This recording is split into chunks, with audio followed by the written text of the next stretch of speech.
Welcome to the Genius Alchemist podcast. I'm your host, Sarah McBride, and in today's conversation, I have the absolute pleasure of speaking with a person that has been through an incredible journey of navigating through darkness, real life, and I personally coached this person, so I got to witness firsthand how she handled it and the effect that it had upon all aspects of her life, and how she managed to navigate through it in the way in which she did. And I believe that's because she spent the best part of her life coaching and helping other people. So she was equipped with some tools that got her through. In 2006, she founded her coaching business. She's the creator of the Conquer Anxiety System, the Awaken Your Abundant Mindset System, and is currently the host and creator of her own podcast, So That Just Happened, which is an honest exploration of what it's like to lose your person and find yourself. She also wrote the empowering book, Balance the Motherload, Reinvent Your Life in Just 8 weeks. She's phenomenal, and I've linked all of her contact details in case you want to follow her, listen to her podcast. So let's get into it. Carly? Yeah, hi. To you. Hi. So Thanks for having me. You're welcome. It's exciting. And, me and Carly have worked together for over a year as well. And yeah, I'm just going to go right in. And let's do it. Deep dive. We don't know any other way. Exactly. And yeah, I'd like you to just, speak about the big event that happened in your life. And, obviously being a coach of almost 30 years, you had a lot of tools to deal with things that have come your way. Many people don't, but this is also about exploring the inner work and exploring it in a different way. So yeah, let's go right in. All right. Well, actually, it was 2 years ago, May 20th of 2021. That was the day that my husband, who I had been with for 27 years, took his life because he struggled with depression and mental illness. And he was a light. He was somebody who, showed up uh, in the world. He was a camp director, and he was full of life, and he was full of light, and he made other people feel amazing. And even in his own darkness, he was still somebody who tried to find the joy, and he tried to do the work. And there was just a perfect storm of things that took over. This was, it was in the height of COVID. His father had just passed away. He had suffered from multiple concussions. Like, there was a lot going on. His industry came to a standstill, as many did at that time. And he was trying, but, something overtook him. And I don't want to get too heavy into the why of suicide and all of that, because, everybody has their own thoughts and opinions about that. And that's really not what this is about. But I believe that something on that day took over. And that's what happened. And I spoke to him that morning. My spidey senses did not go off. And I am somebody who, like you said, I've been in the personal growth and development world for over 30 years. I've done a lot of work on myself, on helping others. I'm very self-aware. I'm very in tune. And my spidey senses did not go off that day thinking, okay, today's the day. I knew he was struggling. I knew he was in a dark place. But, when I spoke to him that day, I didn't think. And then an hour later, I found him. And so that's really when this new part of my life, there was a chapter that closed in that moment. And then at the same time, a new chapter began. And I didn't know it at the time. I couldn't articulate it at the time. Obviously, I wasn't like evolved as I am now because of it at that Mhm. time. But I knew, because I think of all the tools that and the strategies that I've learned over the past 30 plus years and that I've taught and I've immersed myself in and embodied, something kicked in. And again, it wasn't immediate and it wasn't as clear, and I couldn't articulate it then in the way that I can now. But I just knew innately that I had to do whatever it took to be okay, because at the time, my son was 14. I had two dogs. I now had a life to navigate on my own. And it was a life designed for two, but for two adults to navigate. But Mm. now I just intuitively knew, okay, it's all me. And I had to do whatever I had to do to get better. And I'm not somebody who, I've definitely had my victim moments. I've definitely had my As we all really, are. Mhm. right. Like I've definitely had my look up to the heavens and been like, really? Like, Mm. can you fucking test somebody else? Yeah. Like for a moment? Because, you know, so I've definitely had that. And I still have that. And I still have moments of like just not wanting to be an evolved person who knows better. And I kind of want to be like a lot of other people and just like stick my head in the sand or just like numb out. But I can't stay there for very long. I just can't. I believe me, there are many days where I wish I could, but sometimes it's fucking easier. Yeah. But Totally. it's just not who I am. It's not how I'm wired, and I think it's because I've done so much work that I've changed my brain. Yeah. And But also so but also that on that where you're saying, I'm not wired in that way. It's important that for people to know that maybe there was a time when you would have been a different way. So I think we do have those innate impulses of I've got to get to the bottom of this and what's going on and this shit that's happening. mhm. But I think having that drive and then building upon it with all your tools and changing your brain is also possible, for others who haven't got it so instinctively and intuitively as you have. Absolutely. And look, even though I'm self aware and evolved and have the tools and strategies, like that changed, that day changed the game for me, Yeah. because for the last, 25 years or whatever, I was using more of the mindset stuff and the shifts and the tools Mhm. around business, around Okay. self doubt, around, work stuff and career and all of that. My relationship was great. Like I didn't feel like I really had to do the work then. What's shifted for me now, and why I continue to like dust off the tools and learn new ones, is that now, I've been in a new relationship for the last 10 and a half months.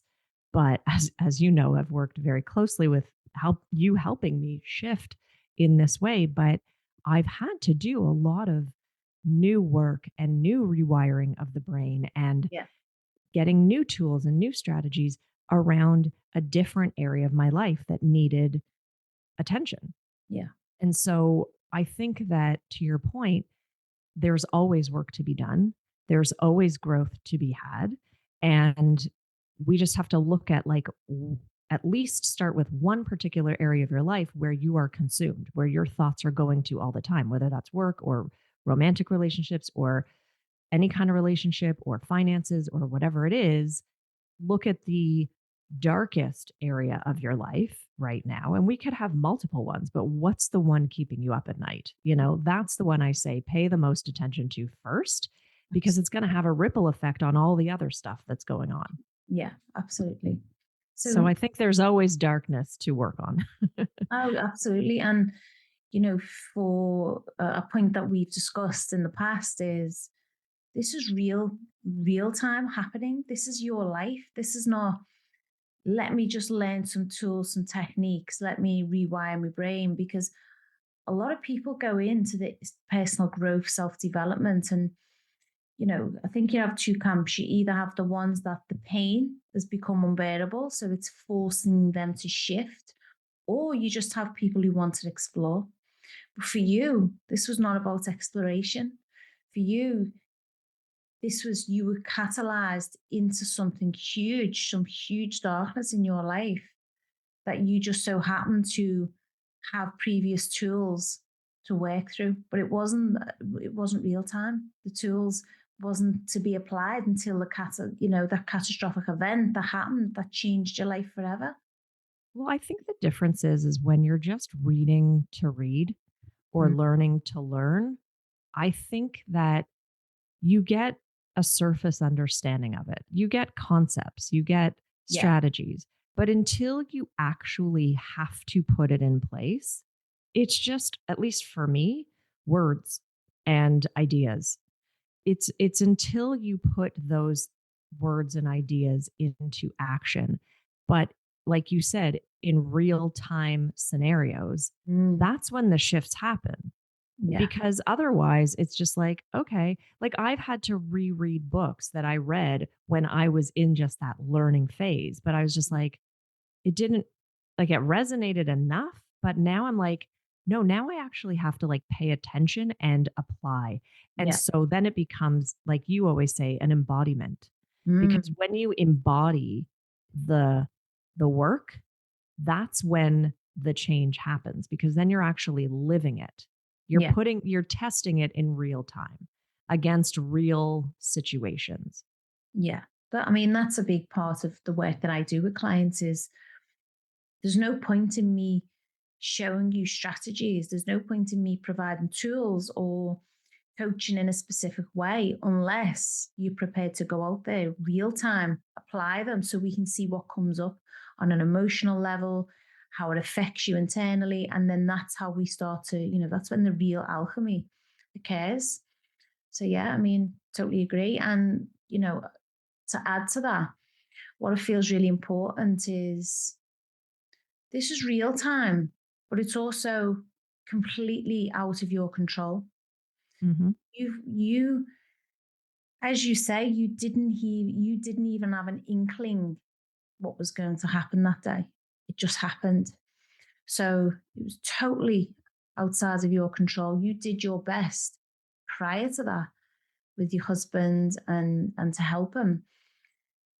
A lot of people in this world of exploration of, ancient wisdom, esoteric, healing arts, what I find is the ones to me that I admire and respect the most are the ones who've been through real time darkness and then they become way showers for others because there's a huge movement right now in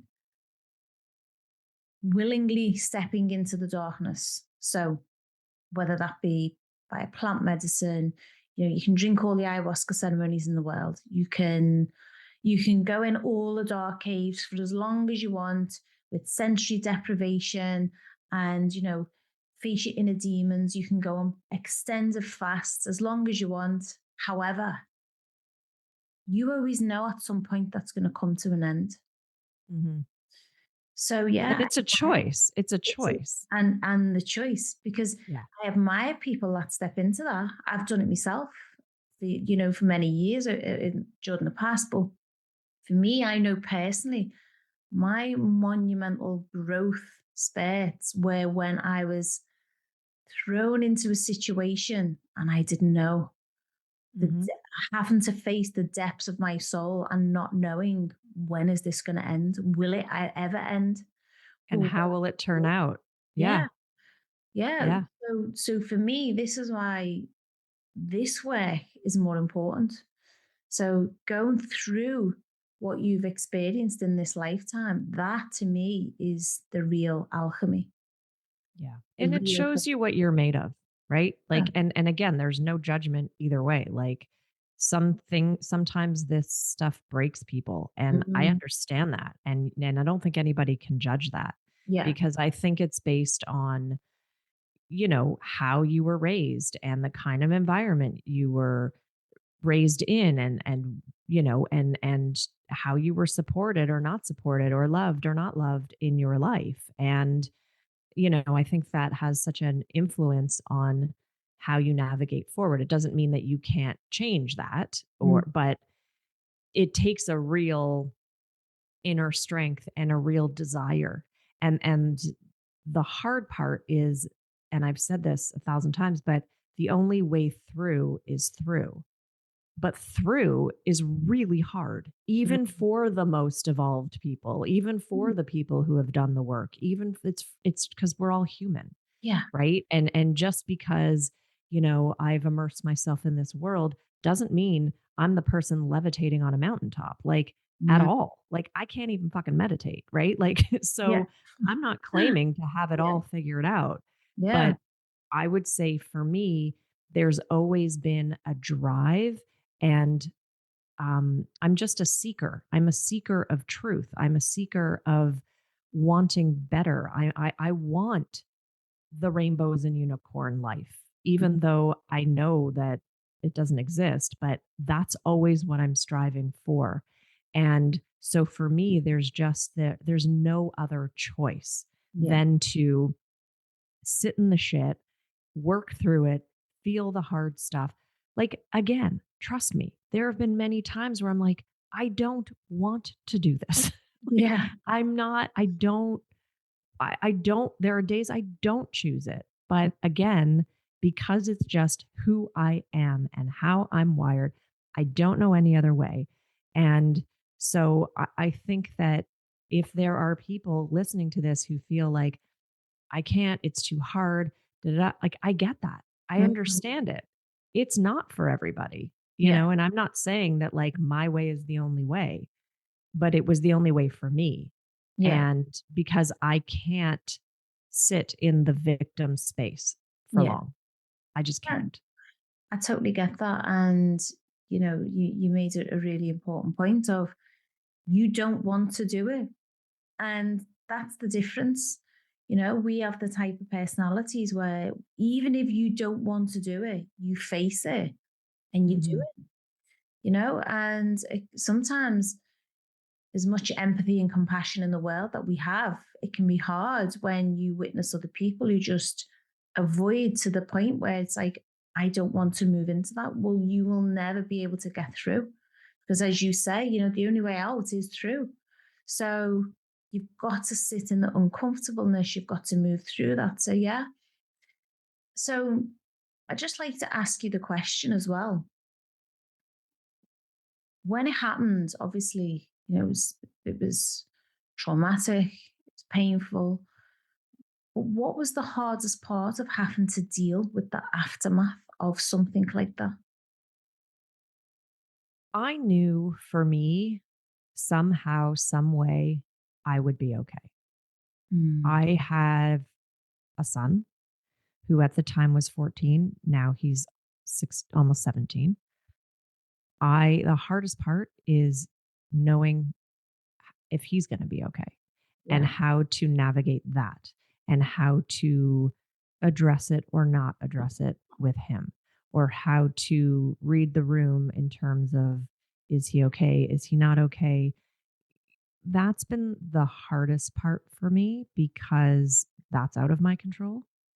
And I know for me, I have the tools, the strategy, that drive to not stop until I am okay, and to do Mm, all the things. Like, I am the person who will do, I mean, shy of ayahuasca, I will never fucking touch that, but because I'm just too scared of, like, the physical the vomit. ramifications of, Yeah, yes. yeah. So I'm not saying it's not good and doesn't work. I'm terrified of, the fluids that come with ayahuasca. Yeah, Um, but I will try anything or that feels right for me, or I yeah. will like invest in my health and wellness, and like I Mm, know that I will get the help I need. But I can't control other people's journey. I can't control how they're going to react or respond or deal with things. And that's also like in my life, like in relationships, in family dynamics. It's like because I'm like wired to like stop at nothing, most people aren't. Most Yeah. people will not start at anything. I Yeah. will stop at nothing. They will not start at anything. And it's really frustrating and hard and scary because what's come with this trauma for me is the need for everybody to be okay, which Mm, again is futile and impossible, and I can't control it and whatever. So that's been my biggest work too, is to, allow people to navigate their own shit in their own way on their own time. And that's really hard. Um, but I recognize that my need to step in and control and want is for my own safety and my own peace of mind. It's not necessarily helping them, it's yeah. helping me. So, that's been a lot of my work. But that's the hardest part for me, is just allowing others to do their thing and live their life and suffer in their own way without intervening and getting involved and taking it on. And I'm still working on that, but I'm getting better at it. Yeah, of course. But then also, that's why you do what you do. And that's why you coach people, inspire people, why you have a podcast to explore all of these themes, because you help people repurpose their life. So, born out of that frustration is your desire to help, the desire to offer people a roadmap through the darkness that you've already been through and experienced. Because I know for me, I've worked with many mentors throughout the years, and I've mentored many people. I've been inspired by many people. I've worked with lots of teachers. The ones for me that I've always been drawn to, the ones, as we discussed earlier, the embodiment. So the ones that actually embody what Yeah. they teach. And for me, that can only be through real time experience. I want somebody that understands me and gets me. I don't Yeah. want to work with someone that has been on a course, so then they're regurgitating the information from the course or the books. I just simply don't want that. I want someone that's applied those tools to their life. They've changed their life. They've walked through the fires of transformation, and then they're able to then show me some of their medicine in that way. So that's what makes you great at what you do as well. Thank you.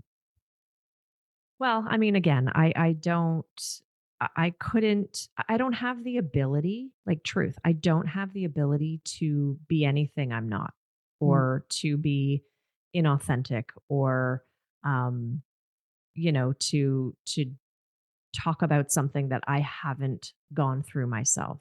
Like I just, I can't lie. I just can't. mm, So, and I think that that's why for the first year, I would say 18 months, I didn't do anything. Like I didn't teach, I didn't coach, I didn't post on social media. Like what I call it, I cocooned. Like I really like kind of shut myself out, because I knew, like, my first instinct is when I learn something or I read something, I want to share it with others. I want to teach it to others. mm. But I knew innately that this was new stuff that I had to learn and embody first before I could teach it. Yeah. And I didn't know if I was ever going to teach it, or if I would ever have the words to articulate what I was going through.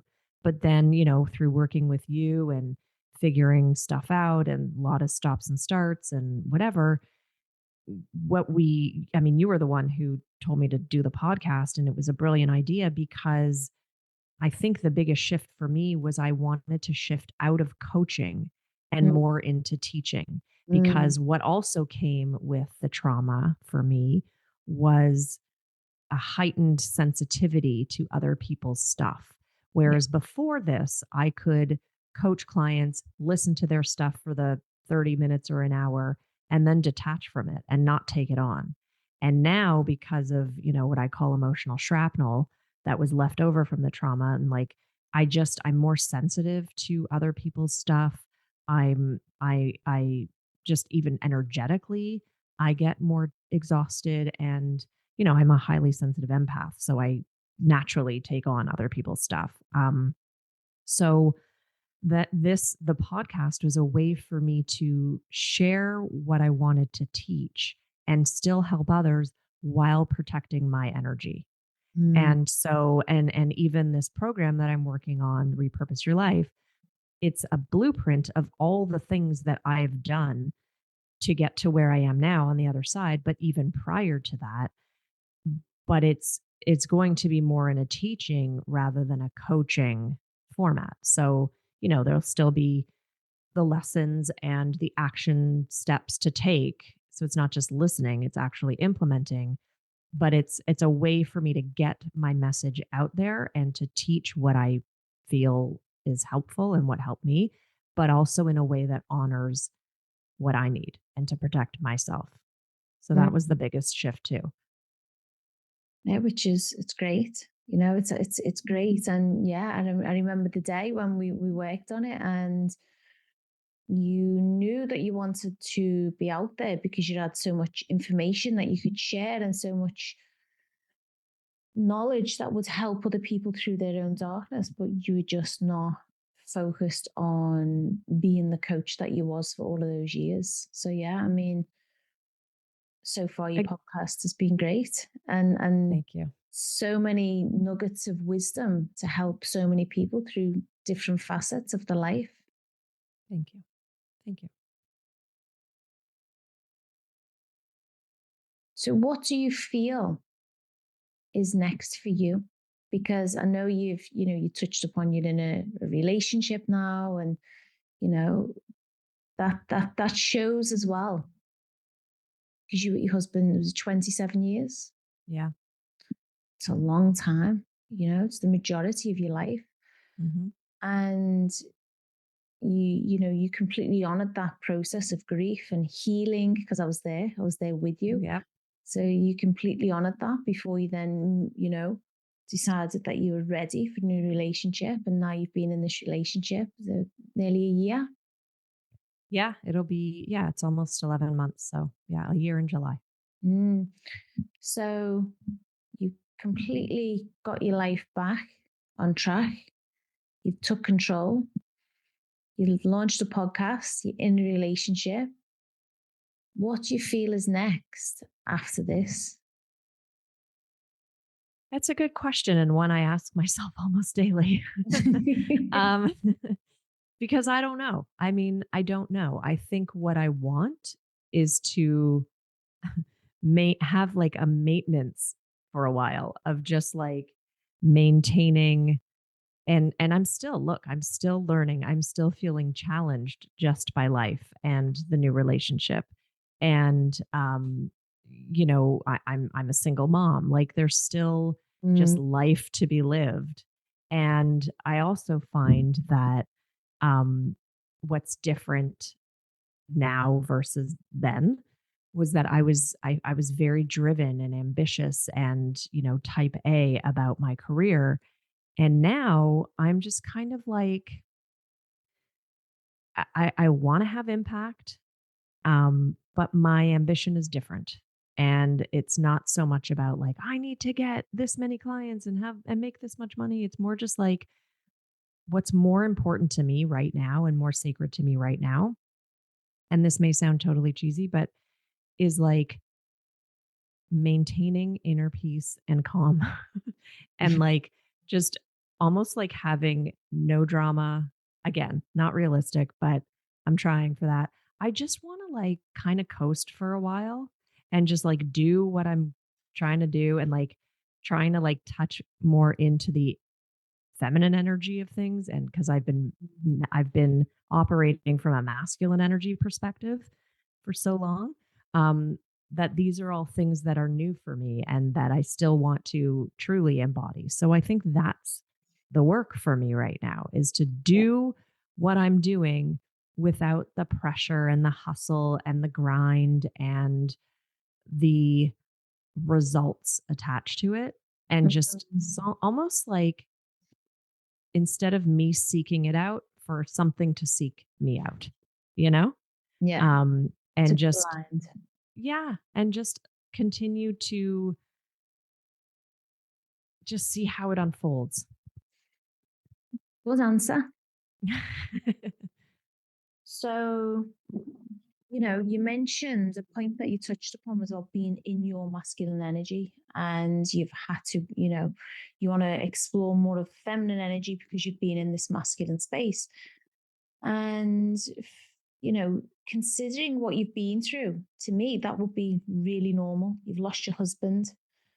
What do you have to do? You have to go into a results and action driven energy because all of a sudden you're having to pay the bills, you're having to deal with insurance policies, you're having to deal with all of the tasks that he would have previously dealt with.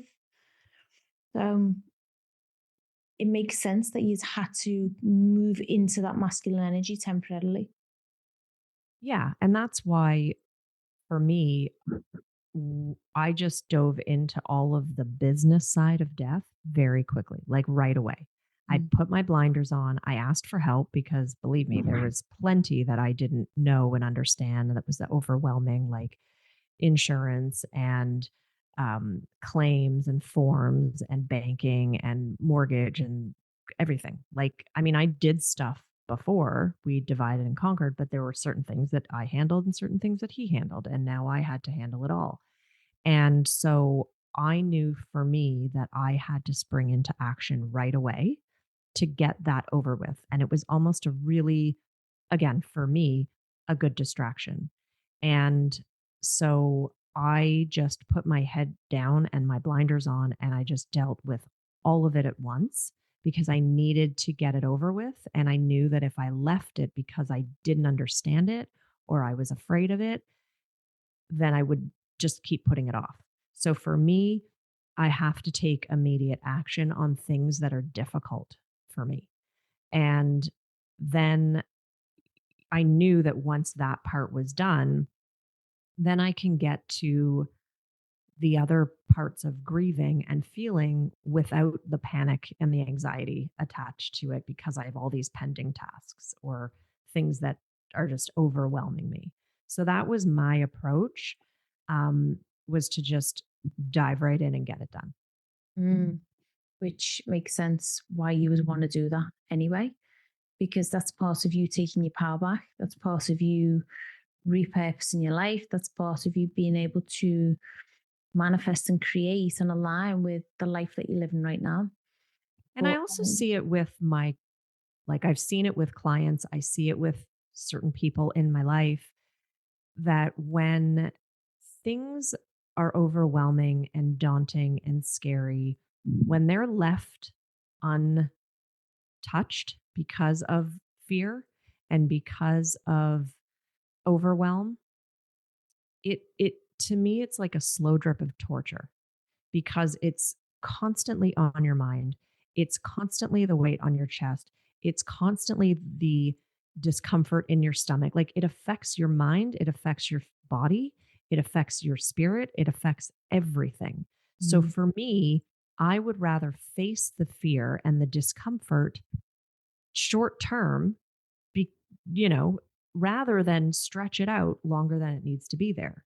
Because for me, like the actual, like, and I'm an example and you're an example of your own stuff and your own darkness that like if you were to think about like if someone were to tell me the day before this happened that this was going to happen and this is what my life was going to be, if they would have sat me down and said, okay, this is going to happen tomorrow and what your life is going to look like moving forward, I'd be in the fetal position and I'd be like, I can't handle that. I can't, what are mm, you talking about? Like, there's no way I will be able to handle that. And yet, when you have no choice and you're thrown into a situation, you have two choices. You have a choice of whether you're going to deal with it or not deal with it. And, but either way, you're going to feel pain. And I would rather feel pain temporarily. I mean, there's lingering, of course, and there's always going to be feelings and whatever, but the real gut wrenching, don't think you can do it pain, I would rather get that over with and feel that so then I can start to heal. mm, Because you can't, I believe you cannot heal until you feel and do. yeah. Not just feel, but you have to do. You have to do something to move yourself forward, to move yourself out of it. And by avoiding, And Mm. believe me, I get it. I get the need to want to avoid. And I'm not saying like something traumatic happens and you need to spring into action 5 minutes later. It could be a week later, it could be a month later, it could be whatever it is for you. But there needs to be something that is moving you, even if it's an inch forward. Because otherwise you are just creating your own suffering. Yeah. Yeah, I agree. 100%. And that that point you made about, the feeling element and then the doing. Because people think it's about we feel it to heal it and then that's it. There's no Mhm. action. And, it's something in, with clients that I work with where we can do all the healing, all the feeling, but I'm like, it's time to do. You've got to take Yeah. action. And then within the taking action, anyways, that's the experiential, the feedback, real time. And then you can move forward to the next stage, and so on. So, yeah. Well, I even feel it in, my relationship, and it's an amazing relationship, but it's not perfect because nothing is perfect. And what instead of like looking at it and being like, "Oh, this is shit and this is not meant to be," and da, da, da, I look at like the stuff that's coming up for me or for him or both of us as, "Oh, this is an area that I still need to heal. This is a wound that Mm, still needs to heal." It's not a bad thing. It's like you said, it's evidence of what we still need to work on. And as long as you're with somebody who's willing to work on their shit and be patient while you work on your shit and you're supportive and you're growing and evolving together, I think that's healthier yeah. than not facing your stuff or pretending like everything is great when it's not for one of you or both of you. Or and it's not even that it's not, the whole thing isn't great, it's just, oh, this is an area that needs exploring. Yeah. And I think that being with somebody who allows that and is there for it and is willing to do their work too, I think that's the healthiest relationship you can be in. Absolutely. I remember, I think it was a teacher said to me once, we don't get into relationship to be loved and to love. We get into the container to heal the wounds that stop us from feeling the love so being in that container helps us remove the barriers to love, because as the wounds come up, the more we heal, the more triggers we heal, the more we remove the barriers to love, because innately that's what we all love. Yeah. And for me, there's a fine line. So there's you've got the twin flame kind of notions, and some of that can be quite toxic, where it's stay in these real narcissistic, abusive, toxic relationships because you've just got to heal and move beyond the trauma that's in those, relationships that other person's providing under the guise of it's your twin flame. But then you've got Hmm. the other camp, which is any sign of a trigger and they're out the door. There has to be the happy medium of the understanding of, yeah, okay, there's going to be triggers, but it's our job to heal and move through, because that's the evidence. Okay, there's something for me to work through here. Yeah. And that's, to me, that's what love is. It's the commitment to growth. It's the commitment to moving through your triggers, as long as, each person's respectful Yeah. and there's boundaries and so on. Yeah. And to hold that space for each other, Mm, like, it doesn't always, sometimes it's like, I'm going to go through something and he'll be supportive, and he'll go through something and I'll be supportive. And mm, sometimes it's we're both going through something at the same time and we just need to like honor that. Um, look, I'm almost 50. Well, I'm in my 50th year, but I'm 49. And at this age, getting into anything, there's going to be baggage on both sides. Like there just is. Like I don't think anybody, if they're being honest, goes through life unscathed somehow, some way. And so, you have to show up for it and be willing to be open to doing the work and allowing them to do the work and calling them out on their shit and if they're not doing the work, and being open to you being called out on your shit, but again, in a loving and supportive way, not in a, abusive or overly critical way, but in a way that's like, no, like, okay, this is, you're doing that again, or whatever it is. But I just think that it's a constant, whether you're in a relationship or not, the most important relationship is the one with yourself. So I think that everybody needs to be doing the work and exploring their own stuff. And if you're, and this is what I did with you for like that first, I don't know how long it was, probably 5 or 6 months before I even thought about dating again. And you really had to help me through that because I couldn't wrap my head around it. When I met my husband, there was no internet. So, Yeah. and you're like, go on a dating app. I'm like, what? Like, That was your fuck that. homework. That was your homework. Let's see It's what like the comes up. worst homework I could have ever gotten in my entire life.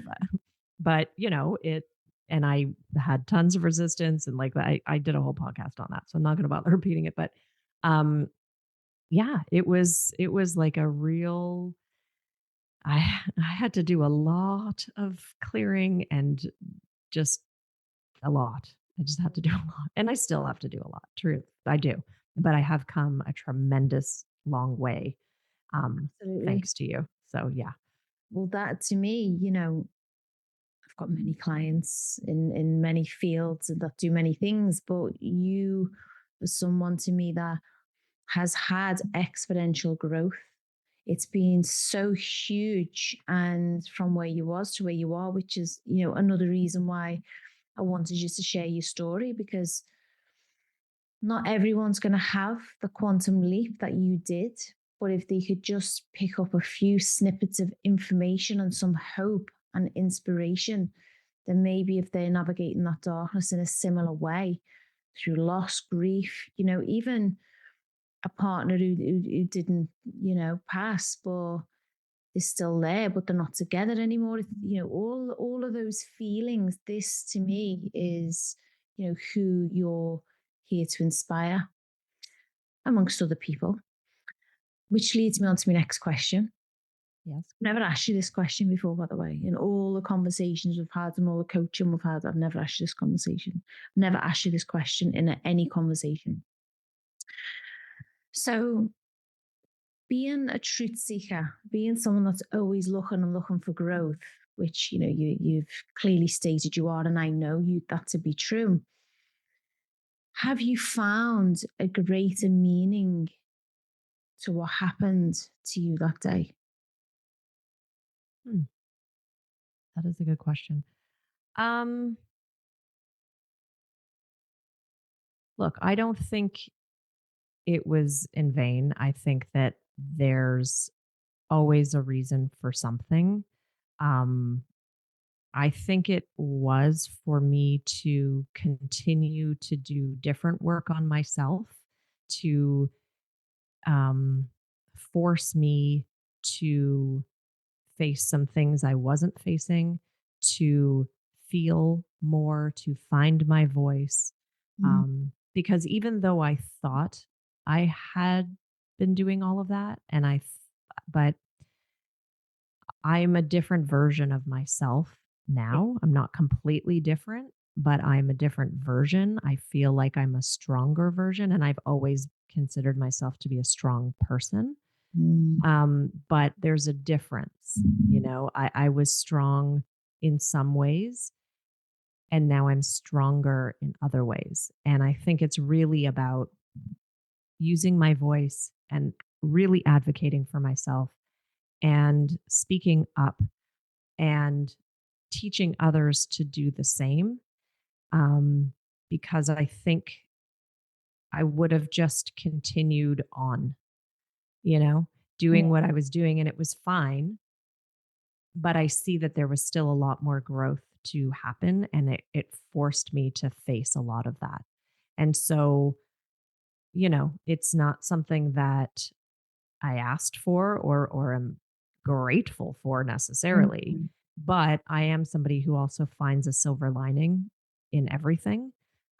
Again, not necessarily right away, but I find a lesson and I find a meaning. And I think it it forced me to face a lot of things that I wasn't necessarily facing before, and to really step into who I truly, truly am meant to be. And I can't fully define what that looks like yet. I think that it's again going to be an evolution, and I'm going to continue to figure that out. But I have made tremendous strides. Mm. Oh, absolutely. Tremendous strides. And yeah, I can understand why you feel like that.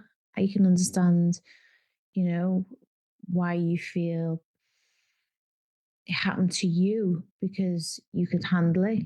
You were then Mhm. ready to change your life as a consequence of what happened and find your voice and help other people navigate through that darkness. Yeah. So yeah, it's pretty amazing journey. Thank you. And thank you for sharing it with us today.